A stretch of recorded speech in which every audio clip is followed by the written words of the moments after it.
वंदे मातरम। वंदे मातरम। भारत में प्रसारण Indian broadcasting company IBC के द्वारा 1927 में शुरू किया गया था।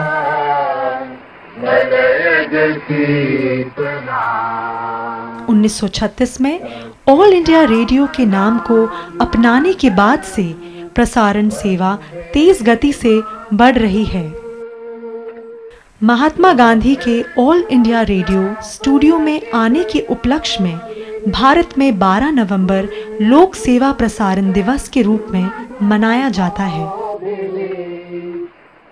12 नवंबर 1947 के दिन गांधी जी ने कुरुक्षेत्र के शिविर में तैनात पाकिस्तानी शरणार्थियों से रेडियो पर बात की थी। उस दिन गांधी जी आकाशवाणी के स्टूडियो में पहली और आखिरी बार आए थे।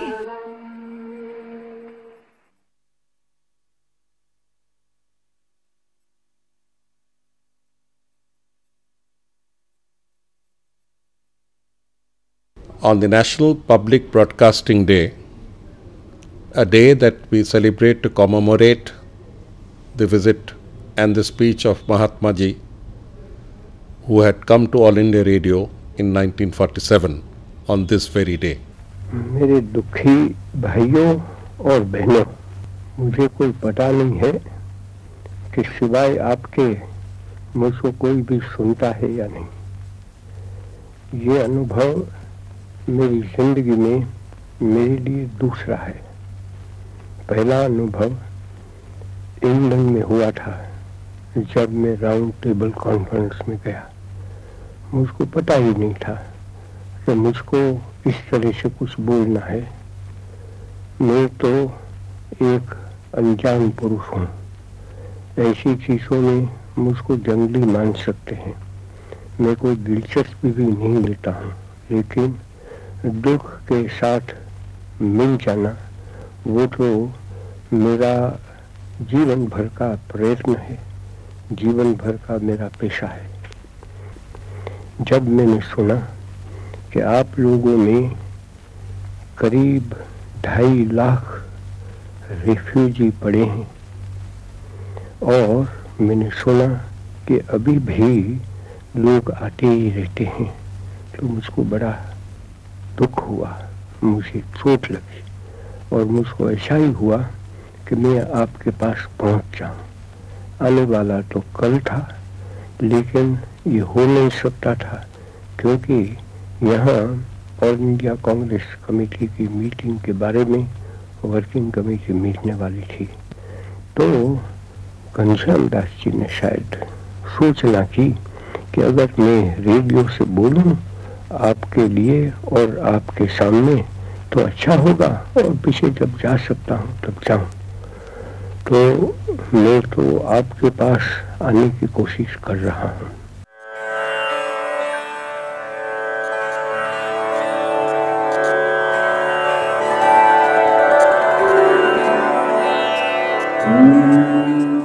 गांधी जी एक उच्च कोटि के वक्ता थे। वे हमेशा से मीडिया की सेवा और वकालत पहलू पर जोर दिया करते थे, जो कि सार्वजनिक सेवा प्रसारण के 2 महत्वपूर्ण स्तंभ हैं। भारत जैसे बहुसामाजिक देश, जिसके सांस्कृतिक धरोहर और परंपरा की भिन्नता है, जहां पर उच्च स्तरीय सहनशीलता की आवश्यकता है। पिछले कुछ समय से विश्व में कुछ स्थानों पर शांति भंग रही है, परंतु भारत पर इसका असर ना के बराबर है और भारत ने अपनी अनेकता में एकता को बनाए रखा। राष्ट्र के लोक सेवा प्रसारक के रूप में प्रसार भारती का जनादेश राष्ट्रीय अखंडता और प्रादेशिक, धार्मिक और भाषा शैली की पहचान के प्रति आपसी भाईचारे को बनाए रखना सुनिश्चित करना है। अतः हमारा खास मकसद राष्ट्र में किसी भी कीमत पर सामाजिक एकता को बनाए रखना होगा। On 12th November 1947, Mahatma Gandhi ji first time visited All India Radio studios in Delhi to give the message to the nation. And to commemorate this historical visit of Mahatma Gandhi, All India Radio every year celebrating the Public Service Broadcasting Day. And as a commitment to Public Service Broadcasting Day, the motto of the All India Radio itself, Bahujana Hitaya, Bahujana Sukhaya. लोक सेवा प्रसारण का दायित्व जिम्मेदारी से काम करना है। उनकी जिम्मेदारियां विविध और चुनौतीपूर्ण हैं। उनका मिशन जनता के साथ हमेशा लोकप्रिय ना हो, परंतु दशकों का सामाजिक अनुभव इस मिशन में विश्वास रखने के सामाजिक मूल्यों और महत्व को दिखाता है। लोक सेवा प्रसारण विभिन्न लोगों के लिए विभिन्न अर्थ रखता है, क्योंकि ये एक जन सेवा है जिसमें जनता शामिल है। ये एक सांस्कृतिक जीवन भी है जो कि कई संस्कृतियों के द्वारा बनाई गई है। उनके सिद्धांतों और व्यवहारों का प्रसारण और इलेक्ट्रॉनिक मीडिया की सामाजिक जिम्मेदारी के दृष्टिकोण के रूप में परिभाषित किया गया है। उनके प्रसारण के दृष्टिकोणों को हमेशा जनता के लिए एक सेवा के रूप में परिभाषित किया गया है। वही कानूनी दायित्वों की आत्मा और व्यावहारिक ऑपरेशनों का दिल है। लोक सेवा प्रसारण की ये जिम्मेदारी है कि वो जनता को सेवाएं प्रदान करे, जिसमें विभिन्न व्यक्तियों की भाषाई संस्कृतियां, व्यापक मतभेद और कई समानताएं शामिल हों।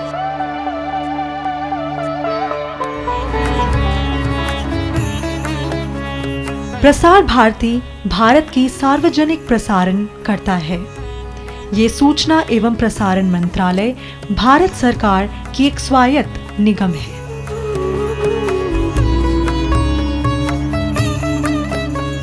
जिसमें ऑल इंडिया रेडियो और दूरदर्शन टेलीविजन नेटवर्क शामिल है।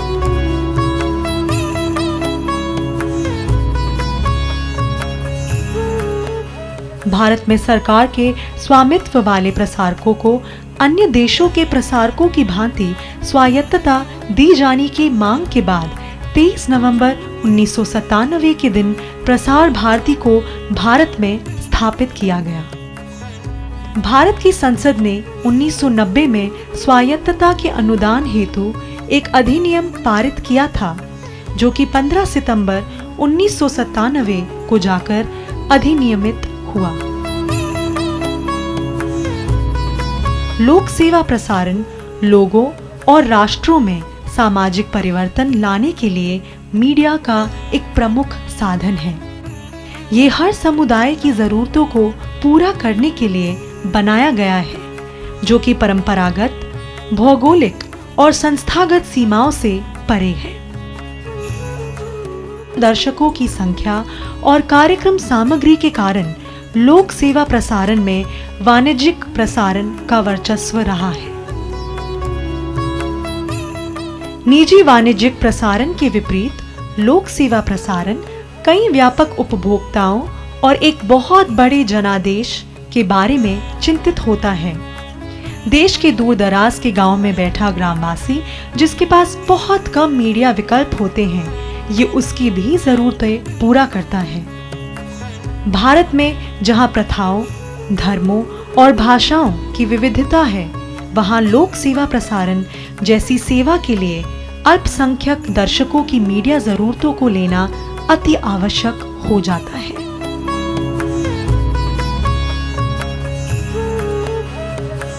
A question that comes to us is that do we need a public service broadcaster now that we have so many channels, TV channels, and so many radio stations all over India?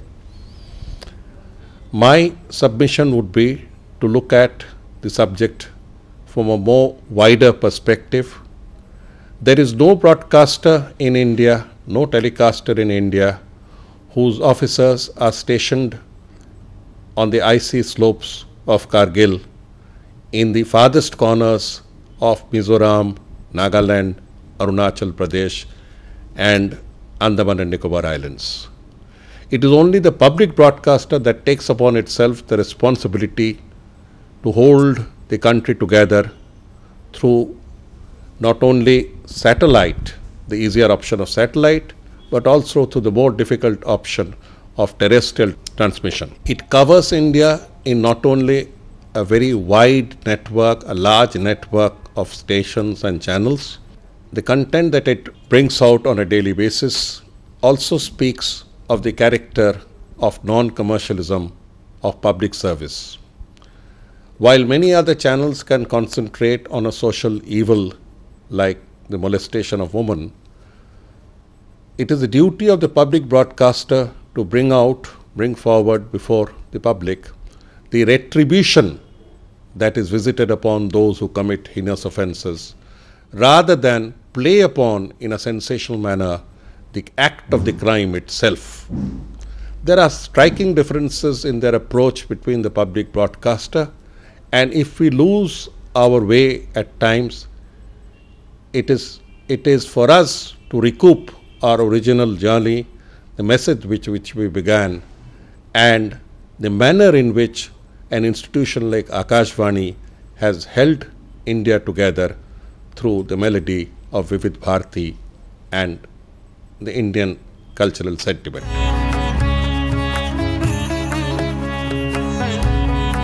All India Radio, as part of his public service broadcasting, continuously actually producing the programs and broadcasting programs to cater to all sections of the population, youth, children, women, and all other senior citizens and tribals, scheduled castes, scheduled tribes and backward classes people, and almost catering to every segment of the society based on their program and information needs, doing the programs like that.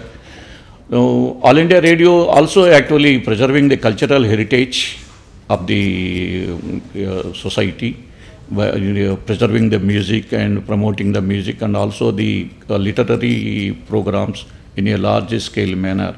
Not only promoting the national integration, but also promoting the literary values and human values. All India Radio actually were producing the special programs for agriculture sector, for rural development sector, and also doing number of programs on social justice and communal harmony. All India Radio is also trying its best actually to promote the educational sector, and producing number of programs and also broadcasting number of programs in coordination with educational institutions like IGNOU, UGC, and other sectors. All India Radio actually, as part of its public service broadcasting, playing a very key role actually in airing the grievances of the public in different parts of the country, and also bridging the gap actually between the government and the people by highlighting all the planned schemes for amelioration of the conditions of the people in the country, for developmental sector and for socio-economic changes. And AIR really, as a public service broadcaster, producing number of programs actually to promote the socio-economic progress of the nation and to reach each and every citizen in the country. As part of the commitment for public service broadcasting, All India Radio actually trying its best actually to promote the language, literature and culture, and especially highlighting the such very renowned works of Gnanapith awardees and Sahitya Akademi Award winners through its Akashvani Kendras in a serialized mode of production, which will go well with the public and also will enhance the values and give a good message for the younger generation. Media हमारे देश में लोगों को जागरूक, शिक्षित और प्रभावित करने का सबसे शक्तिशाली उपकरण है। गांव, कस्बों और यहाँ तक कि शहरों में भी लोग अभी भी अंधविश्वास से अभिभूत हैं और सुधार व बदलाव का विरोध करते हैं। Our present objective is to look into the future to see how best we can carry the message of public broadcasting to different corners of India in a manner which suits the times. We have at the highest end of analog the FM channels available with us, and we would like to parallelly relay our primary services and our secondary services on FM channels so that it can reach the 900 million people of India who use the mobile handsets. I would like to say that we are rapidly digitizing our archival and our current productions, content, so that we are easily transferable from media to media. It is the age of IPTV, it is the age of streaming, it is the age of reaching out to handheld devices. As India moves forward from 51 million handsets, mobiles and tablets, to a projected 150 million, Doordarshan will be prepared to spread its reach through these mobile portable sets, and not only for its own benefit but also for lending its infrastructure to other television units that can utilize the national resources for enhancing their viewership. Especially there are 86 local FM radio stations producing the local specific programs, highlighting the local language, local traditions, local dialects, and producing the programs based on the local specific issues, and also addressing the grievances of the public by number of phone-in programs and interactive programs, helping the each area specific for the enable the people and empower the people to become the willing partners in the progress of the nation. FM radio stations are actually based on the present technology having a very good listenership. The main reason is actually because of the FM radio stations, the traditional leadership from household to shifted to outside the house nowadays, mainly in car radios and in mobile cell phones. So as per the recent media reports, actually the listenership, there is an increase of 30% because of FM mode. All India Radio actually started a separate archival division, and number of hours of programs are there in the archive based on our culture and literature. The eminent poets, the eminent musicians and eminent literary personalities. We are bringing a lot of DVDs and CDs which will be available to the younger generation, and the people actually promote their literary, cultural and music tastes actually, and satisfy all the connoisseurs of music and fine arts. लोक सेवा प्रसारण का लक्ष्य है कि आवश्यक जानकारी हर किसी को उपलब्ध हो। भारतीय संविधान भाषण और अभिव्यक्ति की स्वतंत्रता का अधिकार सभी व्यक्तियों को गारंटी करता है। भारतीय संविधान का अनुच्छेद 19(1) कहता है कि सभी नागरिकों को भाषण और अभिव्यक्ति की स्वतंत्रता का अधिकार होगा। प्रसारण जनसंचार का सबसे अधिक महत्वपूर्ण माध्यम है, जिसके द्वारा भाषण और अभिव्यक्ति की स्वतंत्रता के अधिकार को निरंतर जीवित रखा जा सकता है। भारत जैसे विकासशील देश में जहां निरक्षरता स्तर अधिक है, वहां गरीबी रेखा से नीचे रहने वाले लोगों को जानकारी हासिल करने में समस्या हो रही है। यहाँ प्रसारण की भूमिका लोकतंत्र की बनावट, अर्थव्यवस्था के विकास व सामाजिक मूल्य प्रणाली और संस्कृति को विकसित करने के लिए महत्वपूर्ण है।